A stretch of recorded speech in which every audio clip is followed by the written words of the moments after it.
ማንን ምን እንጠይቀለው? ሙሉ ስሜ ሎሚ ደመቀ ባቡራዩ። አሁን ቤት ተሰጠኝ። እኔ ታማሚም ነኝ በሽተኛም ነኝ።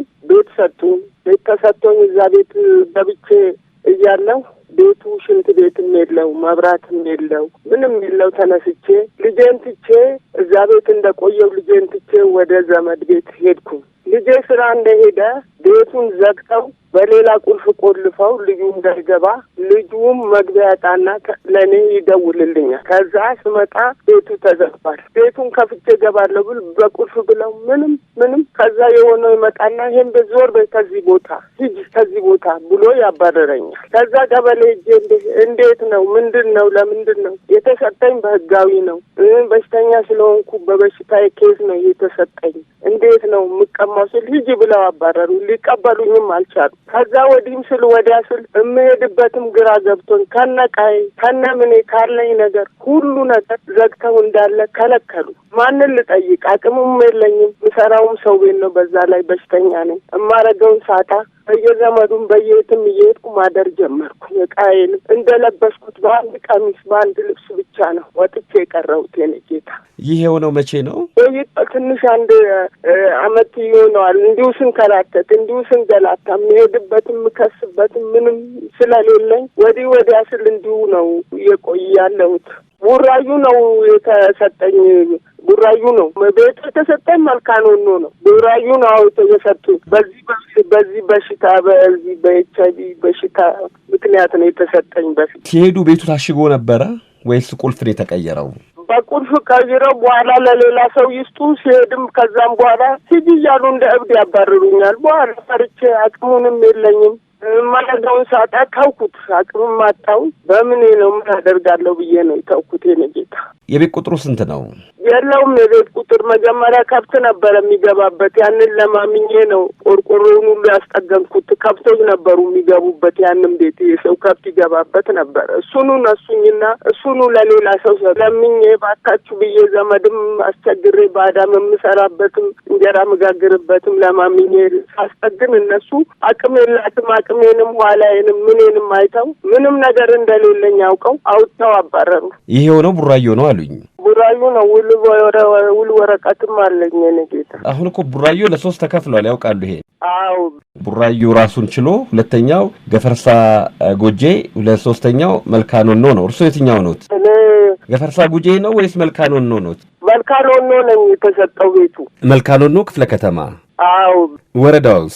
እንግዲህ እኔ ያው መቼም አልተማርኩ ምንም አላውቅም። ቤቶት የቱ ጋር ነው የተሰጠኝ? ቤት እዛው መልካኖኖ ቀበሌው በስተጀርባ ነው የተሰጠኝ። ቆይ ወይዘሮ ሎሚ አጠገቡ አሁን ሰው አለ?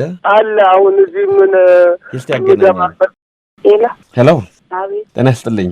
ሰላም ነው ሰው ይመስል። እስቲ እጃቸው ላይ ውል አለ አይደለ? ውል ይዘዋሉ። አቁም ሴትዮዋ ቤት ቁጥርም የለውም። ኪራይ የከፈሉበት ነው ያለው። እሺ ውሉ ላይ መነቆጴሳ መጋላ ቡራዮ ይላል። አዎ መጋላ ቡራዮ ነው የሚለው። ለኮሳ መነና ለኮሳ ቢልቢላ ይላል ወይ የሚለውን ይንገሩኝ እስቲ። መነቆጴሳ ይላል፣ መጋላ ቡራዮ፣ ለኮሳ መና የለውም፣ ለኮሳ ቢልቢላ የለውም፣ ለኮሳ ፖስታም የለውም። እሺ እዛው ላይ መቃ አዴሎሚ ደመቀ ኬሳ መጋላ ቡራዮ ገንዳ መልካ ገፈርሳ ይላል። አዎ ልክ ነው። መጋላ ቡራዮ ገንዳ መልካ ገፈርሳ ነው የሚለው ወይስ መጋላ ቡራዮ መልካኖኖ ነው የሚለው? መጋላ ቡራዮ ገንዳ መልካ ገፈርሳ ነው የሚለው እዚህ ላይ። መልካም። ስለዚህ በጋላ ቡራዩ ክፍለ ከተማው ሲሆን ገንዳ መልካ ገፈርሳ ደግሞ ወረዳ ይሆናል። አመሰግናለሁ። የተወደዳችሁና የተከበራችሁ አድማጮቻችን ለአድማጫችን ጥያቄ ምላሽ ለማሰጠት በሸገር ከተማ አስተዳደር የመልካኖኖ ክፍለ ከተማ የቤቶች ልማት አስተዳደርና ማስተላለፍ ጽሕፈት ቤት ኃላፊ ወደሆኑት አቶ ተመስገን ጎበና ጋር ደወልኩኝ። አግኝቻቸዋለሁ። ጤና ይስጥልኝ አቶ ተመስገን፣ እንደምናደሩ? እግዚአብሔር ይመስገን። አቶ ተመስገን ቀደም ሲል የቀረበውን የአድማጫችንን ጥያቄ ሰምተውታል? ይህን ጉዳይ እርሶ ያውቁታል? ይህን ጉዳይ እኔ አላውቀውም። እኚህናት በዚህ በስልክ ላይ የሰማነው ነገር ለእኔ አዲስ ነው። እንደዚህ አይነት ችግር ገጥሞኛል ተቸግራለሁ ብሎ በክፍለ ከተማም እንደ መስሪያ ቤታችን መጥቶ ይሄንን ችግር የነገረን አካልም የለም።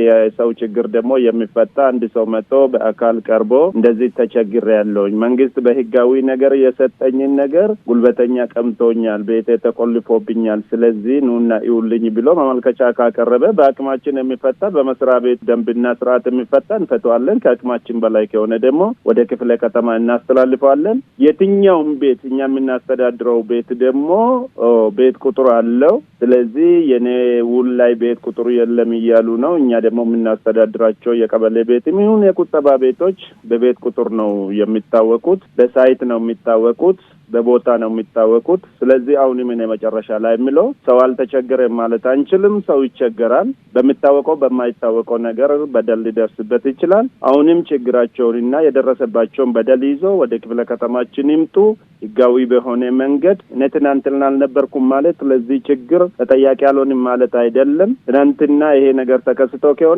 ዛሬ በመስሪያ ቤት ውስጥ ያለ ሰው ነው ይሄን ችግር ማየት የሚችለው። ስለዚህ ችግራቸውንና የደረሰባቸውን በደል ይዞ ወደ መስሪያ ቤታችን ይምጡ። በእኛ በኩል የሚሰጠው መፍትሄ ካለ እናያለን። ከአቅማችን በላይ ከሆነ ደግሞ ወደሚመለከተው አካል እናሳልፋለንና ፈቃደኛ ከሆኑ እኚህን እናት ወደ መስሪያ ቤታችን ብትልኩልንና ችግራቸው ምን እንደሆነ ማን ይሄን አይል ችግር እንዳደረሰባቸው አካሉንም ሰውየውንም ይሄን በደል የፈጸመውን ሰውየም ፈላጊው ነው ከተገኘ በህግ እንደርስበታለን። መልካም። ስለዚህ መቼ ይምጡ? እኛ ፍሪ ነን። ከዛሬ ጀምሮ ሁልጊዜ ከሰኞ እስከ ቅዳሜ ፍሪ ነን። ቢሮ ነው ያለነው። እርሶ ጋር ይምጡ። ለማንኛውም አሁን የሰማነው ትንሽ ነገር ስለሆነ በደላቸው ደግሞ ከዚህም የበለጠ ሊሆን ስለሚችል የደረሰባቸውን በደል በጽሁፍም ይሁን ኦራሊ ይዞ ይምጡ ወደ ክፍለ ከተማ። የትኛ ቀበሌ እንደሆነ መለየት አልቻልኩም። ስለዚህ በአካል ይምጡ። እኔ ራሴ አስፈላጊ ነው ከተገኘ በአካል በቦታው ላይ ተገኝተን ችግራቸውን ልንፈታ እንችላለን። እውነተኛ በደል ደርሶባቸው ከሆነ ምናልባት ወደ ክፍለ ከተማ ማመልከቻ ሲያመጡ ክፍለ ከተማ ወደሚመለከተው ሴክተር ነው የሚመራ። መጀመሪያ ሴክተሩ በአቅሙ ከፈታ ፈታ፣ ካልፈታ ደግሞ ዛ ሲሄድ አንዳንድ ባለሙያዎች ሂጅ ከዚህ ያሉ እንደ እብድ አባረሩኝ አሉ። ለማንኛውም ግን እርሶ እንዳሉት ይምጡና ለእርሶ ቢነግሩ ጥሩ ነው። አመልካቻቸውን ይዞ ይምጡ፣ እናያለን። እሺ፣ እኔም ደግሞ እንዴት ሆነ ብዬ ደውዬ ጠይቆታለሁ። ምንም ችግር የለም። የተወደዳችሁና የተከበራችሁ አድማጮቻችን ቀደም ሲል የሰማችሁት ምልልስ ባለፈው ማክሰኞ ጥር 12 2018 ዓ.ም የቀረበ ጥያቄና የተሰጠ ምላሽ ነው። ጠያቂው አድማጫችን በሸገር ከተማ አስተዳደር በቀድሞ ቡራዮ አሁን መልካ ናኖ ክፍለ ከተማ ነዋሪ ናቸው። አድማጫችን ለአንድ ሳምንት ቤቴን ለልጄ ትቼ ዘመድ ጋር ብሄድ ልጄን አስወጥተው ሌላ ሰው አስገቡበት፣ አቤት ብል የሚሰማኝ አጣው፣ ዓመታት ተቆጠረ ነው የሚሉት። ለዚህ ጥያቄያቸው ምላሽ የሰጡት የመልካ ናኖ ክፍለ ከተማ የቤቶች ልማት ጽሕፈት ቤት ኃላፊው አቶ ተመስገን ጎበና እንዲህ አይነት ነገርማ አይደረግም፣ እናጣራለን፣ እኔ ጋር ይምጡ ብለው ነበረ። አድማጫችንን ዛሬ ሄዱ ወይ ልላቸው ደወልኩላቸው። አግኝቻቸዋለሁ። ጤና ይስጥልኝ ወይዘሮ ሎሚ፣ እንደምናደሩ? ወይዘሮ ሎሚ ባለፈው ማክሰኞ ልክ የዛሬ ሳምንት ጥር 12 2018 ዓ.ም ማለዳ ላይ ደውለው ጥያቄዎትን ቅሬታዎትን አቅርበው ነበረ። እንግዲህ ጥያቄዎትንና ቅሬታውን የሰሙ ኃላፊ ይምጡና ያነጋግሩኝ ብለውታል። ሂዱ ብዮት ነበረ። እንዴት ነው ሄዱ ወይ ምን ተባሉ ልሎት ነው ዛሬ ደወልኩለው። የሚካኤል ለታ ያቺ ልጅቷ ትንሽማ አይኔ ስለማይምታደርሰኝ ታቦት ይሄዳለሁ አለች። በማግስቱ ሄድኩኝ፣ እዛ ክፍለ ከተማ ሄድኩኝና አቶ ተመስገን ጎበናን አገኘኋቸውና ያው ለምን ጉዳይ ነው ጉዳይን የመጣሁበትን ነገርኳቸው። ይሄንን ቤት ያሰጠኝን መጀመሪያ አቶ ሙሉ ጌታ የተባሉትን ተጠሩና ከዛ እንዴት ነው ሴትዮ ጉዳይ ብሎ ሲጠይቃቸው ቤቱን ጥለው ሄዱ። በዛ የተነሳ ለሌላ ሰው ሰጠን ብሎ እቃቸውንም ከሌን ጠርተን እቃቸውን አንስተን ለሌላ ሰው ሰጠን አለ። ከዛ ቤቱ ውስጥም እንደገና 3 ሆነን የአቶ ሙሉ ጌታ የተባለውም አቶ ተመስገንም በመኪናቸው ቤቱ ጋር ይዘውን ሄዱንና ሲሄድ ቤቱንም እኔ ያለው ጊዜ መብራት የሌለው እኔ ያለው ጊዜ ሽንት ቤት የሌለው የቤት ቁጥር የሌለው እኔ ከብትበት ጠርጌ የገባሁበትን ቤት ለራሳቸው እዛው የሚሰራ ሰው ሰጥተው ለማስመሰል የሆነች እንደኔ አይነቷ ምስኪን ሴትዮ አስገብተው ቤት ውስጥ አገኘናቸው። ሰውየው አቶ ተመስገን ፎቶ አነሱና ይሄንን ቤት አልቋል፣ አቶ ሙሉጌታ የሚለኝ ይሄ ቤት አልቋል፣ ይሄን ቤት አገኛለሁ ብለሽ አትድከሚ ብሎ ይለኛል። ከዛ እንዴት ነው አቶ ተመስገን እንዴት ነው ይሄ ጉዳይ ብዬ ብል በዚህ ስልክ ደዊ በዚህ ስልክ አለኝ አቶ ተመስገን። ከዛ 2 ቀን ነው እንደዚህ አድሬ ደወልኩኝ ለአቶ ተመስገን ማለት ነው። ስደውል አይ ሂጂና የቡራዮቹንም አነጋግሪና ቆርቆሮ በቆርቆሮ ሰራልሽ ይሰራ ከሆነ እነሱን አነጋግሪ አለኝ ሰውዬው። እንዴት ነው የእበት ጠርጌ ስንት መከራ ያየሁት። እርሶም ባለፈው ነግረውኛል ሄጄ ነበር አሉኝ። ቤቱን ለቀው ሲሄዱ ምን ያህል ጊዜ ቆይተው ነበረ? ቤቱን ልጄ ነው ያለው። ሽንት ቤት ስለሌለው ችግሩ ያው ስለሚያምን ሄድኩኝ ዘመድ ጋር ሳምንት የሚያክል ሄድኩኝ። በሳምንት ጊዜ ውስጥ ነው ልጆን አስወጥተው ሌላ ሰው ያስገቡት? አዎ ልጄን አስወጥተው ልጄ ቀን ስራ ሲሄድ በሌላ ቁልፍ ቆለፉ። እኔ ደግሞ አቶ ተመስገን መልሼ ልጠይቃቸው። እሺ ደውሎታለሁ። እሺ አባቴ። የተወደዳችሁ አድማጮቻችን አሁን በሸገር ከተማ አስተዳደር በመልካ ኖኖ ክፍለ ከተማ የቤቶች ልማት አስተዳደርና ቤቶች ማስተላለፍ ጽሕፈት ቤት ኃላፊ ወደሆኑት አቶ ተመስገን ጎበና ጋር ደወልኩኝ። አግኝቻቸዋለሁ። ጤና ይስጥልኝ አቶ ተመስገን፣ እንደምን አደሩ? እግዚአብሔር ይመስገን። አቶ ተመስገን የዛሬ ሳምንት የወይዘሮ ሎሚ ደመቀን ጥያቄ አቅርቤሎት እናየዋለን ምላሽ እንሰጣለን ብለው የነበር አድማጫችን እርሶ ጋር እንደመጡ እርሶንም እንዳገኙ እንደተነጋገራችሁ ወርዶም እንዳዩ ነግረውኛል። ከእርሶ ደግሞ ልስማ ብዬ ነው የደወልኩለው። ቦታውን ሄደን ከማየታችን በፊት እጃቸው ላይ ያለ ዶክመንት አሁን አክቲቭ ዶክመንት አይደለም። 2015 ሸገር ከመቋቋሙ በፊት እንትን ያሉት አግሪመንት ነው ቡራዩ ላይ የአከራይ ተከራይ ውላቸው 2014 ነው የሚለው።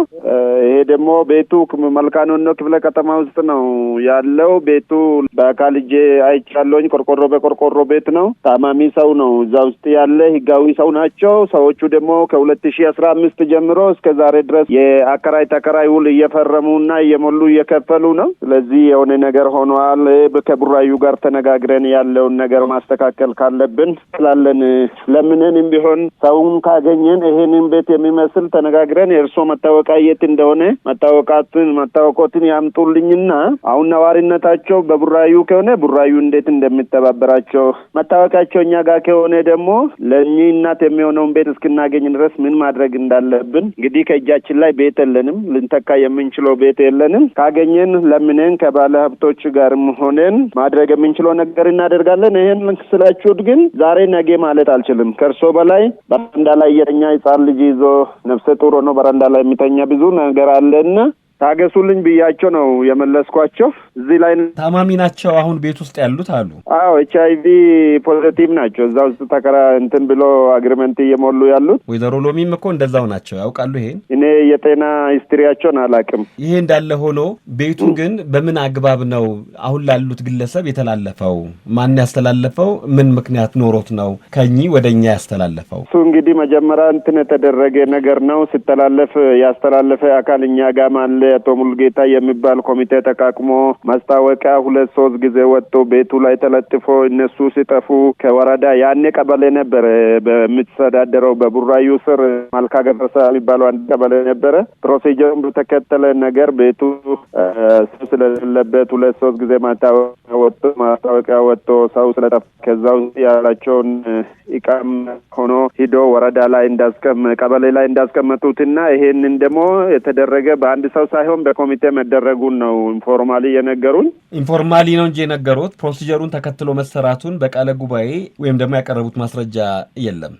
እንግዲህ ወደዚህ ደረጃ አልኩም። እኔ ማዘር ሲመጡ ከነሱ ጋር ሂጄ ነው ቤቱን ያየሁትና ልጁንም ጠርቼ ያናገርኩት። እሱ አናገረኝ፣ እንደዚህ ያለኝ እሱ አስፈላጊ ከሆነ ያኔ የነበረ ኮሚቴ ማውጣት ይቻላልና እነዚህን ሰዎች ምን ላይ ናቸው? ኢንፎርማሊ ነው የገቡበት። ቤቱ ላይ ፎርማል ሆኖ ነው ቀበሌ መንግስት ያውቃቸዋል ብዬ እንትን ስላቸው የሰዎቹን ፋይል አመጡልኝ። የእኝን እናት ፋይል ደግሞ እስከዛሬ አልታደሰም። እንግዲህ ያልታደሰ የአከራይ ተከራይ ውል ደግሞ ምን መሆን እንዳለበት አንተም ታውቃለህ። እነዚህ ደግሞ ህጋዊ የእሱ ላይ ማንም ባለቤት ከሌለው ቤት ለሌለው መንግስት መስጠቱ ምንም ክፋት የለውም፣ አሰራርም ነው፣ ትክክልም ነው። በግለሰቦች ግን አንዱን አስወጥቶ አንዱን ማስገባት አሰራር የማይፈቅድ ወንጀል ነው። እንደዛ ተደርጎ ከሆነ ባለፈው ምን ብለውኛል? እኛ ባንኖርም ተጠያቂ ግን እንሆናለን ተሰርቶ ሊሄደው የመንግስት ስራ ብለውኛልና እንደዛ አሰራር ከሆነ ያኔም አሁንም ያሉት አቶ ሙሉጌታም እንዲሁም ሌሎቻችሁ ኃላፊዎች ትረዱታላችሁ ብዬ ተስፋ አደርጋለሁ። ተሳሳትኩኝ? አልተሳሳትኩም። እንደዛ ከሆነ ሌላው እኚህ እናት አቤት ስል አመት ሙሉ ስመላለስ አንድ የሚያዳምጠኝ ጥያቄን የሚቀበል አመት አይደለም ከሁለት ሶስት አሁን እሳቸው ከአመት በፊት ነኝ አሉ። ወደዚህ ክፍለ ከተማ ደግሞ ሁለት ጊዜ ሶስት ጊዜ መጥቷል ያለ ሙሉጌታ አልካደም። እዛ ቤት ውስጥ ልጃቸው እየኖረበት ነበረ።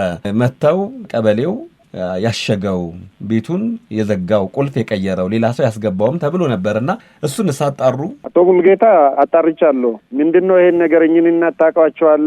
እኔ እንዳው ማዘር ከመምጣታቸው በፊትም ከዙን ይጀን ጠይቃለሁ። ምንድነው ይሄን እናጣቃቸዋል እንደዚህ የሚባል ስም ታውቃላችሁ? በዛን ጊዜ ስለ አዎ እናውቃለን። እኚህ እናት በዛን ጊዜ ቤት ቆልፎ ሄዱ።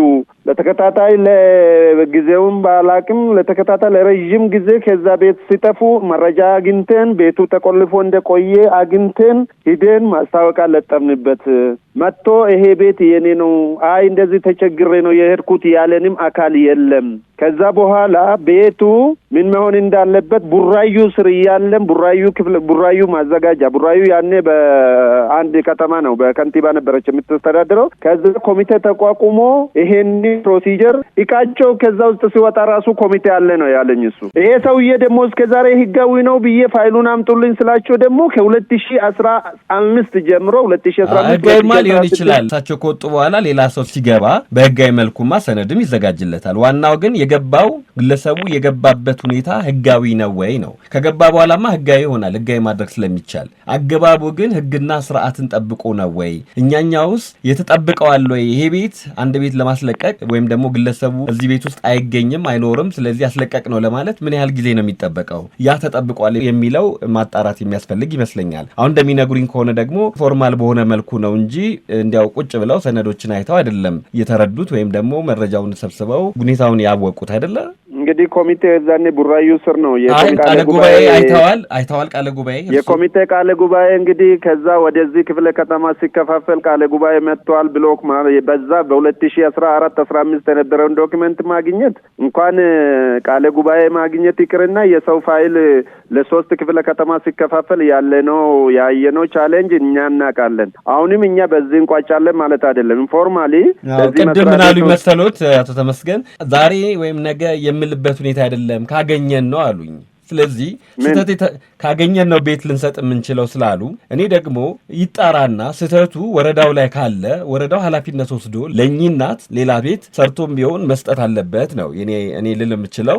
አንዳንድ ጊዜ ምን አለ መሰለህ ወንድሜ፣ አንተም እኔም እናት አለን እህት አለን። ከእናታች ውስጥ ነው የተፈጠርነው። ለሰው ስታዝን ኔጌቲቭ የሆነ በአካል እኚህን እናት ያየ የኔ እናት ቢሆኑ ሰው ቤት የሚንከራተቱ ቢሆኑ ምን ያህል እንደሚሰማክና ምን ያህል እንደሚያምክ ታውቃለህ። ከዛ ተነስተህ ልታደርግ የምትችለው ላታደርግ ላይሳካልህ የሚችለው ነገር እንደዚህ እናደርጋለን ካልክ ያን ሰው እንደ ክፋትም ወስዶ ማድረግ ስላለባችሁ እኮ ነው። እኔ አሁን በአካል እጄ ቤቱን ያየሁት ከምን አይነት ቤት ነው እኚህ እናት የወጡት፣ አወጣጣቸው ቤቱ በምን አይነት ሁኔታ ነው ወደ ሶስተኛ ወገን የተላለፈ የሚለው እንነድበታለን፣ ህጉን እናጠናለን፣ ፕሮሲጀሩን ተከትሎ ነው የተደረገ የሚለው እናጠናለን። እስከዛ ድረስ ግን የሚቻል ከሆነ አልኩኝ በቀደም ማዘርን ማታወቆትን ያምጡልኝ። አሁን ነዋሪነቱ ቡራዩ ከሆነ ወይም ደግሞ መልካኖ ነው ከሆነ ይሄ ቤት ቆርቆሮ በቆርቆሮ ቤት ነው 6-5 ነው መሰለኝ ወደ 30-42 ካሬ ነው። ሰው ለምንን ቢሆን አዝኜ እኮ ነው እንግዲህ ይሄ ህግ ፈቅዶልኝ ወይም ደግሞ እንትን ማለት ሳይሆን እንደ አንድ ሰውኛ እንደ እግዚአብሔር ሰው ማዘኑትም ጥሩ ነው፣ ግን አሰራርም ይፈቅድሎታል። ፍትሃዊ ባልሆነ መልኩ ወጥተው ከሆነ እኚህ እናት ፍትሃዊ አልሆነም ፍትሃዊ ነው ለማለት እንግዲህ በዛን ጊዜ ተደረገው ዶክመንት ማግኘት አለብን። ፍትሃዊ ካልሆነማ በማይሆን መንገድ ወጥቶ ከሆነማ እኛ ለኚህ እናት እኮ ማድረግ የሚገባን ነገር ለምንን አቅሙን የለንም፣ ባጀቱን የለንም፣ አንድ ቤት መስሪያ ባጀት የለንም 5 ብር። ከህብረተሰቡ ግን በመልካም አስተዳደርና እርዳታ የሚደረጉ ብዙ ነገሮች አሉ። በዛ በመንግስት መሬት ላይ አንድ ጥጋ ሲዞ ይሄን የሚመስል ቤት ልንተባበራቸው እንችላለን። ቢሶ ከተገኘ ከቡራዩ ክፍለ ከተማም ጋር ተነጋግረን ማድረግ እንችላለን። ይሄን ለማድረግ ግን ኦቨርናይት ማድረግ አትችልም አንተ። ከዚህ የባሰ ችግር ሳይሆን ይሄኛው ችግር የተፈጠረው በአመራሮች ስህተት ከሆነ ነው እያልኩ ያለሁት። ወዲያው በፍጥነት መታረም ስላለበት ነው ቅድሚያም ሊሰጥ ይገባል ከሚል ነው እንጂ ቡራዩ ብቻ ሳይሆን በሁሉም የሀገራችን ክፍሎች የቤት እጥረት አለ። ብዙ መረዳት መታገዝ ያለባቸው ዜጎች እንዳሉ አውቃለሁ። ስለዚህ ያጣራሉ። ከምን እንደደረሰ በዛሬ ሳምንት ደውዬ ልጠይቆትና እኔ ፕሮሚስ የሚገባል ነገር ምንድነው ይሄ ዶክመንት እነዚህ ሰዎች ይሄን ሲያደርጉ ሂዶ እንትን ስለጥፉ እኚህነት ቤት ውስጥ አለመኖራቸውን ሲያረጋግጡ በኮሚቴ ወደ ሌላ ሰው ሲያስተላልፉ ቃለ ጉባኤ ይዞ ከሆነ እሱን እናፈላልጋለን። ያኔ ቡራዩ ነበር። ይሄን ተረዳኝ። ቡራዩ ነበር። ዶክመንቱ ከተገኘ ቃለ ጉባኤ መጀመሪያ ዶክመንቱ ይገኝልን። ቃለ ጉባኤ ካልተገኘ ምን እናያለን? እናንተ ታዲያ ዛሬ ላይ ማማ ሎሚ ምንድነው ሊደረግ የሚችለው? ኃላፊነቱን ለሙሉጌታ ሰጣለሁ። ሂዶ ዶክመንቱን ወይ ቃለ ጉባኤን ካለበት ቦታ ፈልጎ እንዲያገኝልኝ ኃላፊነቱን ለሱ ሰጣለሁ። ተስፋ አደርጋለሁ። መልሼ ደውሎታለሁ። እንዴት እንደሆነ ምን ልታደርጉ እንዳሰባችሁ ጠይቆታለሁ። ለአሁን ግን ላመስግነው። አቶ ተመስገን ጎበና በሸገር ከተማ አስተዳደር በመልካ ኖኖ ክፍለ ከተማ የቤቶች ልማት አስተዳደርና ማስተላለፍ ጽሕፈት ቤት ኃላፊ፣ በጣም አመሰግናለሁ። መልካም የሥራ ቀን ይሁንልዎ። አሜን። ለሁላችን ጌታ ይርዳልና ለእኚህ እናት መፍትሄ ሲገኝ እንመሰጋገናለን። ችግር የለም።